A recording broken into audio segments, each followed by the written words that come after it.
Bonsoir à tous. Mon propos n'est pas très intellectuel, très scientifique, mais ce que je veux vous dire, ce n'est pas tiré par les cheveux, donc j'espère qu'on va en tenir compte. Voilà.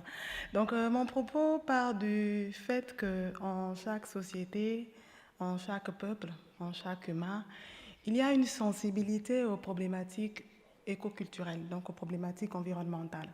Simplement parce que l'humain, par essence, est déjà un être foncièrement éco-citoyen. C'est-à-dire écolo ou pas, on est tous des éco-citoyens. D'ailleurs, n'éditons pas que de la poussière nous venons et à la poussière nous repartirons.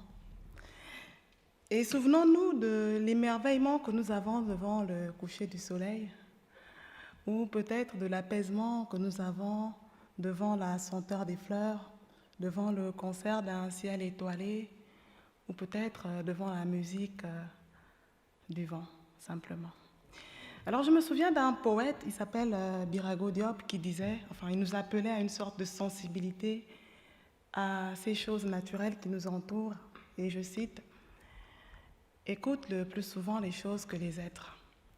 La voix du feu qui s'entend, entend la voix de l'eau.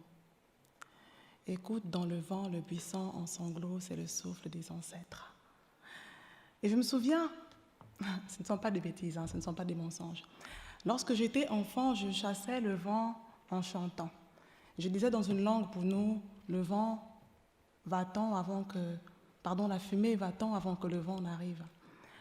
Et lorsque j'étais enfant aussi, je me souviens que lorsque je prenais à un arbre un peu de ses écorces, je me dépêchais de le soigner avec mes jolies petites mains, tout doucement, tout rapidement.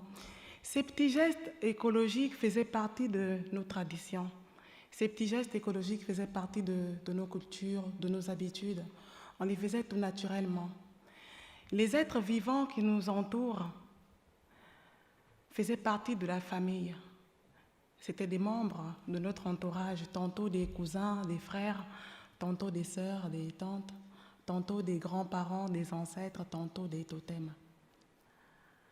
Je pense qu'aujourd'hui, plus que jamais, il est important de repartir à cette sensibilité.